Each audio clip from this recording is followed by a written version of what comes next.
Assalamualaikum warahmatullahi wabarakatuh. Ya, bertemu lagi dengan saya Khairunisa di mata kuliah Sistem Operasi. Kali ini kita masuk di pertemuan terakhir sebelum UTS, yaitu Deadlock. Nah, pada pertemuan kali ini kita akan membahas tentang masalah deadlock, kemudian model sistem deadlock, kemudian resource allocation graph, lalu kondisi yang diperlukan deadlock, kemudian metode penanganan deadlock dan algoritmanya. Mungkin untuk pertemuan kali ini saya akan membahas yang bagian saja yang perlu kita ulas secara detail. Mungkin selainnya bisa dibaca sendiri. Oke, kita lanjut ke slide berikutnya. Nah, permasalahan deadlock sendiri terjadi karena sekumpulan proses-proses yang diblok di mana setiap proses membawa sebuah sumber daya dan menunggu mendapatkan sumber daya yang dibawa oleh proses lain.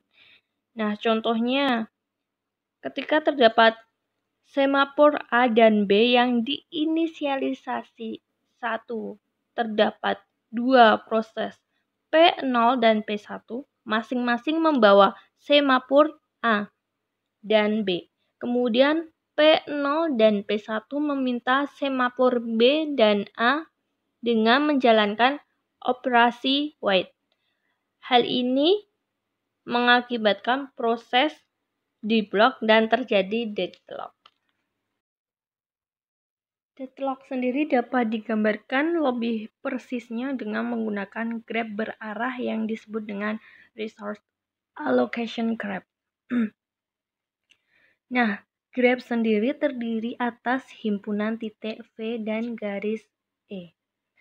Nah, di V dibagi menjadi dua tipe, yaitu pada himpunan proses yang aktif pada sistem P dengan kode P1, P2, Pn dan tipe sumber daya pada sistem N dengan simbol R1, R2 hingga Rm.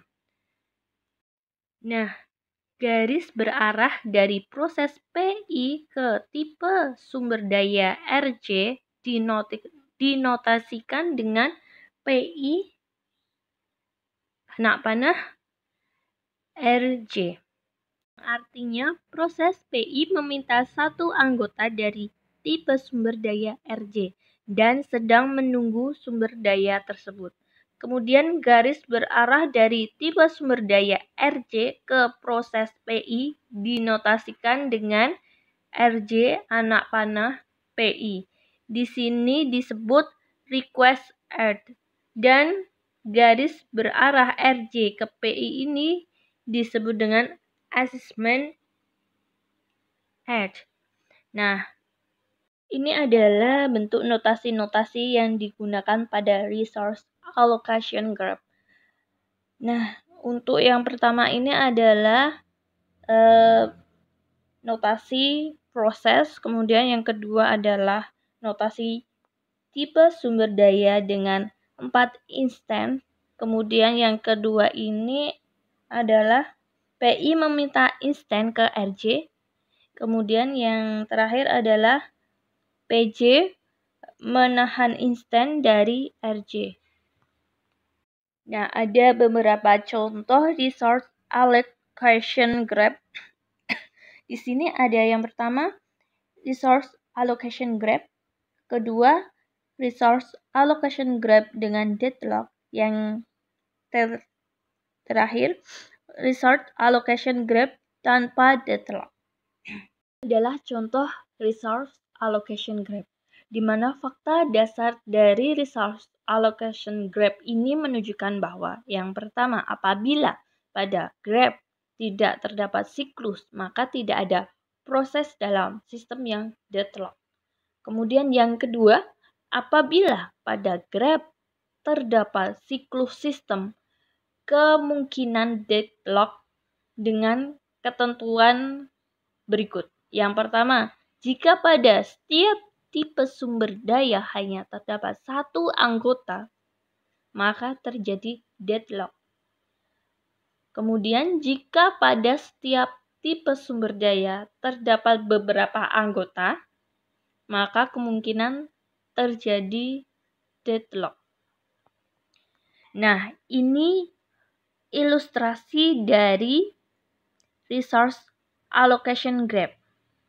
Pada gambar ini tidak terdapat siklus, jadi tidak terjadi deadlock system. Misalnya, proses B meminta satu anggota dari tipe sumber daya R.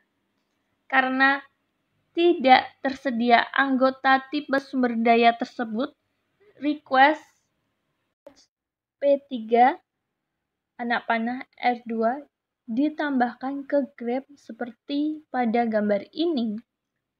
Nah, pada kasus ini terdapat dua siklus pada sistem, yaitu P1 ke R1, kemudian ke P2, lalu ke R3, kemudian ke P3, lalu ke R2, lalu ke P1. Siklus yang kedua yaitu ketika P2 ke R3, kemudian ke P3, lalu R2 ke P2.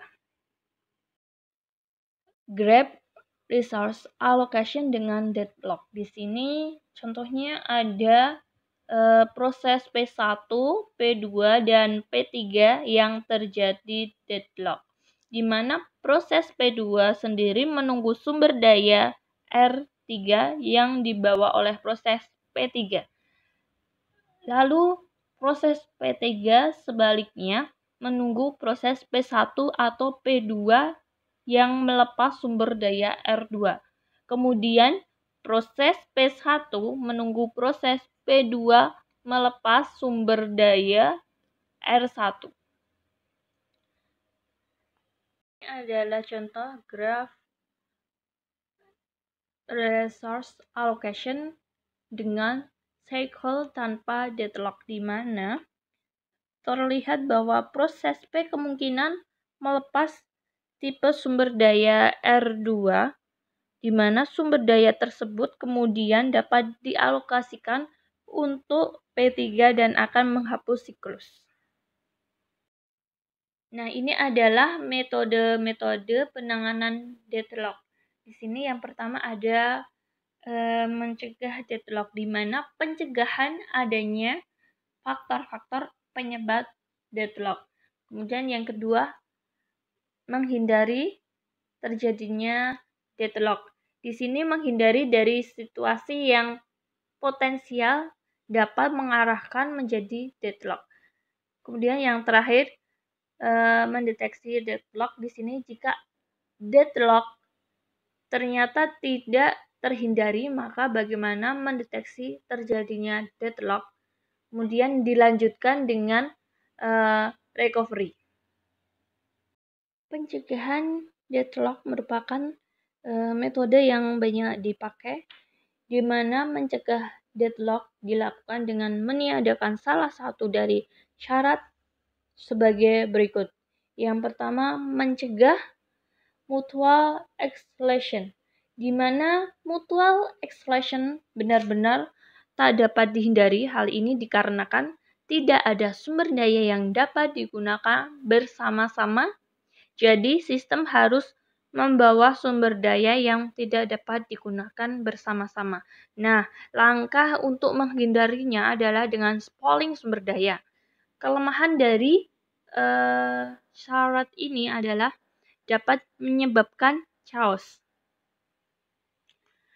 Yang kedua yaitu mencegah halt and wait, di mana untuk mencegah halt and wait ini sistem harus menjamin bila suatu proses meminta sumber daya, maka proses tersebut tidak sedang memegang sumber daya yang lain. Nah, proses harus meminta dan dialokasikan semua sumber daya yang diperlukan sebelum proses memulai eksekusi atau mengizinkan proses meminta sumber daya hanya jika proses tidak membawa sumber daya lain. Nah, model ini mempunyai utilitas sumber daya yang rendah dan kemungkinan terjadi starvation. Jika proses menunggu yang tidak terbatas karena setidaknya satu dari sumber daya yang dibutuhkan dialokasikan untuk proses yang lain. Nah, untuk mencegah Hall and Wood ini langkahnya adalah meminta sumber daya di awal. Nah, kelemahan dari mencegah Hall and Wood ini adalah sulit memperkirakan di awalnya dan tidak optimal. Kemudian yang ketiga yaitu mencegah non-preemption. Peniadaan non-preemption mencegah proses-proses lain harus menunggu. Nah, seluruh proses menjadi preemption sehingga tidak ada tunggu-menunggu. Cara mencegah kondisi ini, jika suatu proses yang membawa beberapa sumber daya meminta sumber daya lain yang tidak dapat segera dipenuhi untuk dialokasikan pada proses tersebut, maka sumber daya yang sedang dibawa proses tersebut harus dibebaskan. Kemudian, proses yang sedang dalam keadaan menunggu, sumber daya yang dibawanya ditunda dan ditambahkan pada daftar sumber daya. Yang terakhir yaitu proses akan di-restore hanya jika dapat memperoleh sumber daya yang lama dan sumber daya baru yang diminta. Kemudian yang keempat, untuk langkah pencegahannya yang non-preemption yaitu mengambil sumber daya di tengah proses. Nah, sedangkan kelemahannya sendiri adalah hasil proses tidak baik. Kemudian yang keempat yaitu mencegah kondisi menunggu sirkular. Nah, sistem mempunyai total permintaan global untuk semua tipe sumber daya. Proses dapat meminta proses kapanpun menginginkan, tapi permintaan harus dibuat terurut secara numerik. Setiap proses yang membutuhkan sumber daya dan memintanya, maka nomor urut akan dinaikkan. Cara ini tidak akan menimbulkan siklus. Masalah yang timbul adalah tidak ada cara pengurutan nomor sumber daya yang memuaskan semua pihak. Nah, langkahnya yaitu dengan penomoran permintaan sumber daya. Kemudian untuk menghindari deadlock sendiri kita harus mengetahui urutan permintaan dan pelepasan sumber daya untuk setiap proses. Dapat diputuskan bahwa untuk setiap permintaan apakah proses harus menunggu atau tidak. Kemudian setiap permintaan ke sistem harus dipertimbangkan apakah sumber daya tersedia, sumber daya sedang dialokasikan untuk proses, atau permintaan kemudian serta pelepasan oleh proses untuk menentukan apakah permintaan dapat dipenuhi atau harus menunggu untuk menghindari deadlock. Nah, pada model yang sederhana dan sangat penting dibutuhkan adalah setiap proses menentukan jumlah maksimum sumber daya dari setiap tipe yang mungkin diperlukan. Algoritmanya secara dinamis memeriksa status sumber daya yang dialokasikan untuk menjamin tidak pernah terjadi kondisi menunggu sirkular. Nah, status alokasi sumber daya ditentukan oleh jumlah sumber daya yang tersedia dan yang dialokasikan dan maksimum permintaan oleh proses. Penghindaran deadlock membutuhkan pengertian mengenai state selamat atau safe state dan unsafe state. Ini adalah deadlock state di mana terdapat safe state dan unsafe state. Ketika suatu proses meminta sumber daya yang tersedia, sistem harus menentukan apakah alokasi sumber daya pada proses mengakibatkan sistem dalam safe state. Nah, sistem dikatakan dalam safe state jika sistem dapat mengalokasikan sumber daya untuk setiap proses secara berurutan dan menghindari deadlock. Urutan proses yaitu P1, P2. Nah, safe jika untuk setiap PI sumber daya yang masih diminta PI masih memenuhi sumber daya yang tersedia dan sumber daya yang dibawa oleh setiap PJ di mana J kurang dari I. Jika sumber daya yang diperlukan PI tidak dapat segera disediakan, maka PI dapat menunggu sampai semua PJ selesai. Nah, ketika PJ selesai, PI dapat memperoleh sumber daya yang diperlukan, mengeksekusi, mengembalikan sumber daya yang dialokasikan, dan terminasi. Kemudian ketika PI selesai, PI plus 1 dapat memperoleh sumber daya yang diperlukan dan seterusnya. Jika sistem dalam safe state, maka tidak terjadi deadlock. Sedangkan jika sistem dalam unsafe state, maka kemungkinan terjadi deadlock. Nah, ini adalah gambaran dari metode menghindari deadlock, menjamin bahwa setiap sistem tidak pernah memasuki unsafe state. Untuk menggambarkan sistem dapat berpindah dari safe state ke unsafe state dapat dilihat di ilustrasi berikut ini. Misal, sistem mempunyai 12 magnetic tape drive dan 3 proses P0, P1, dan P2. Nah, pada proses P0 membutuhkan 10 tape. Kemudian proses P1 membutuhkan 4 dan proses P2 membutuhkan 9 tape drive. Nah, misal pada waktu T0 proses P0 membawa 5 tape drive, kemudian P1 membawa 2 dan P2 membawa 2, sehingga terdapat 3 tape drive yang tidak digunakan. Nah, pada waktu T0 sistem dalam safe state. Urutannya yaitu P1, P0, P2 memenuhi kondisi safe. Karena P1 dapat segera mengalokasikan semua tape drive dan kemudian mengambil semua tape drive sehingga sistem tersedia 5 tape drive.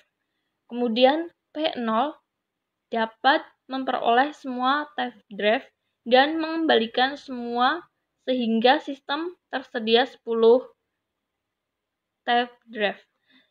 Nah, dan terakhir proses P2 dapat memperoleh semua tape drive dan mengembalikan semua tape drive sehingga sistem tersedia 12 tape drive.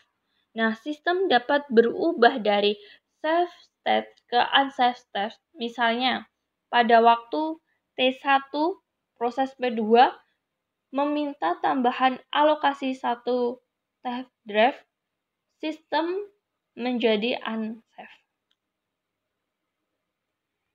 Pada saat ini hanya proses P1 yang mendapatkan semua tape drive dan kemudian mengembalikan semua tape drive sehingga hanya terdapat 4 karena proses P0 sudah dialokasikan 5 tetapi membutuhkan maksimum 10, maka P0 meminta 5 lagi.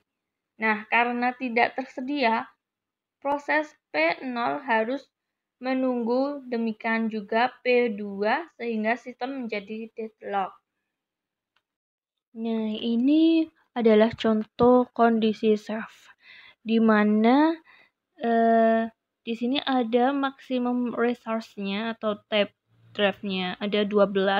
Nah, di sini ada 3 proses yaitu U1, U2, dan U3 di mana kebutuhan maksimumnya masing-masing adalah 4, 6, 8 dan kebutuhan alokasi sekarang atau allocation yaitu 1, 4, 5.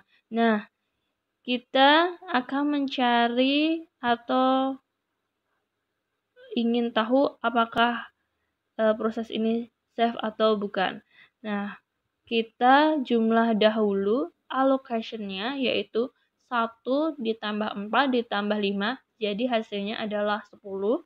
Jadi untuk total allocation-nya yaitu 10. Nah, berapa banyak sumber daya yang tersisa atau available untuk kita gunakan. Nah, caranya yaitu resource type maksimumnya tadi 12 type drive. Di sini 12 dikurangi 10 allocation, maka tersisa 2. Nah, 2 resource ini diberikan ke proses U2 yaitu dengan allocation 4, kemudian kita tambah sisanya tadi 2, maka akan ketemu 6. Jadi hasilnya sama dengan maksimum need. Jadi proses U2 selesai. Kemudian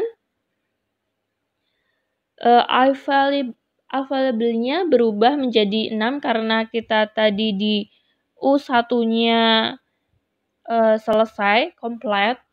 Maka kita bagi ke proses U1 dengan memberikan 3 resource, kemudian ke proses U3 dengan 3 resource. Jadi kita akan memiliki 6 available tadi, maka semua proses komplit karena allocation untuk U1 kan 1 ditambah 3. Jadi sama dengan 4, sama dengan maksimum need-nya. Kemudian untuk allocation U3-nya adalah 5. Nah, kita ada sisa resource 3. 5 ditambah 3 sama dengan 8.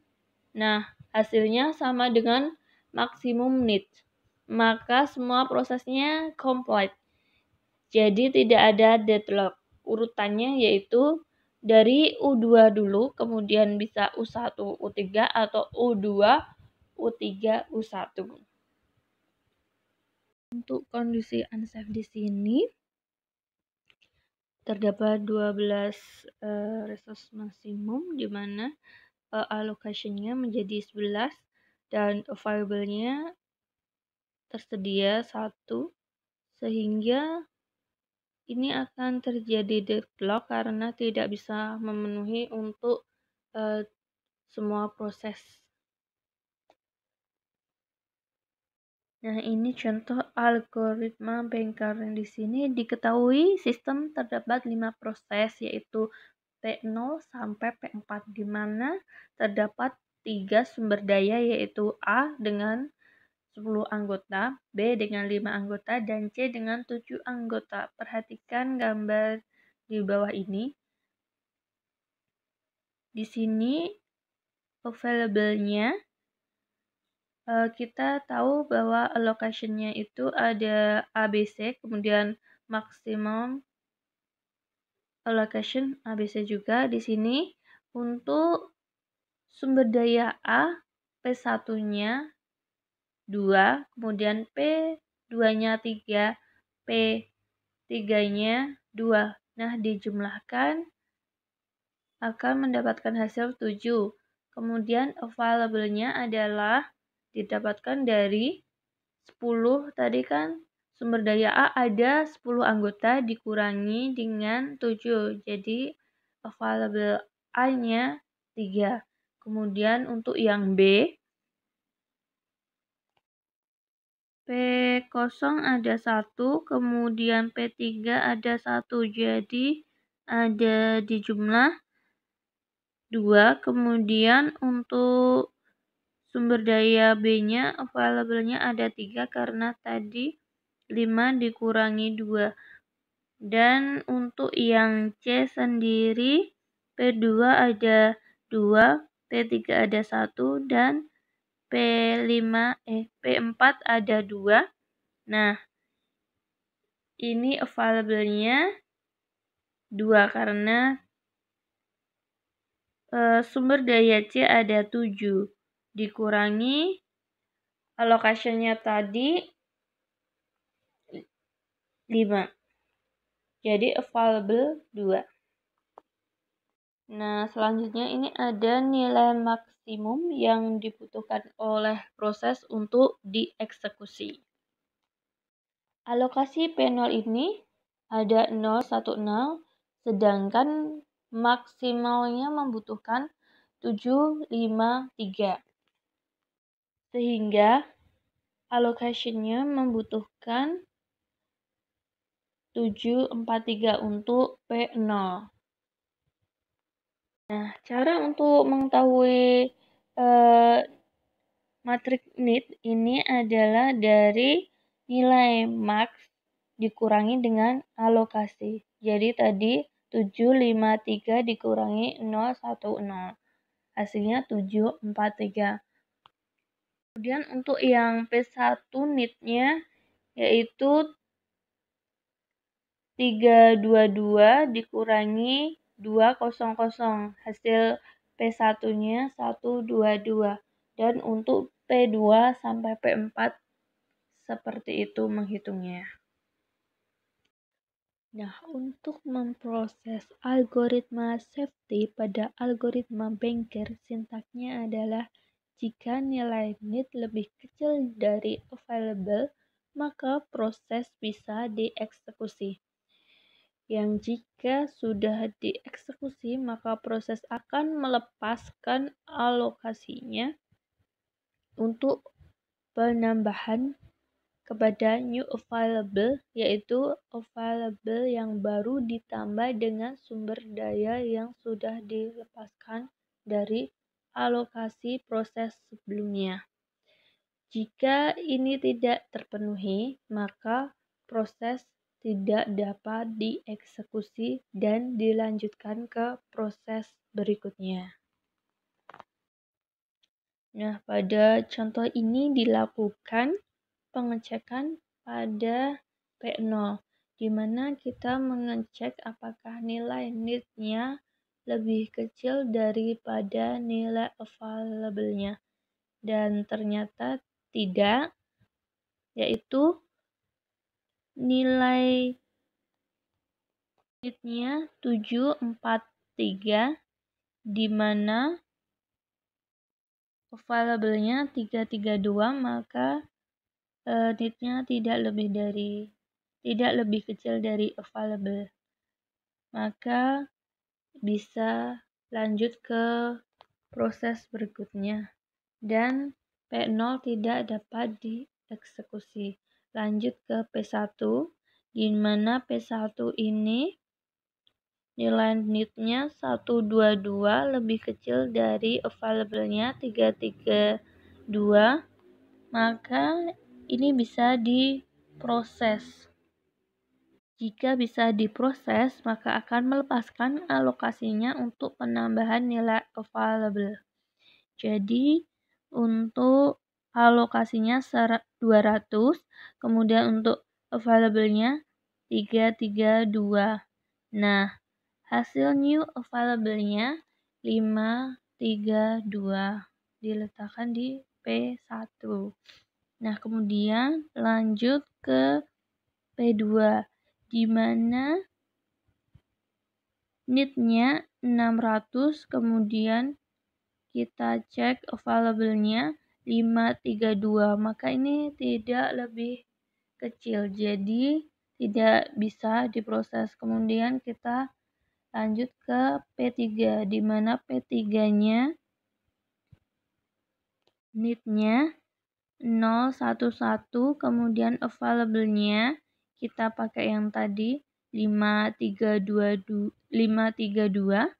Nah, ini untuk P3 bisa diproses.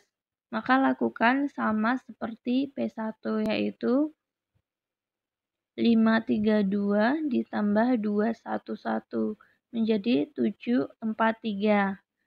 Nah, kita lanjutkan ke P4. Kita cek need-nya 431. Kemudian available-nya tadi 743 yang baru ya. Nah, ini lebih kecil, jadi bisa diproses. New available-nya 743 ditambah lokasinya 002. Itu diambil dari P4.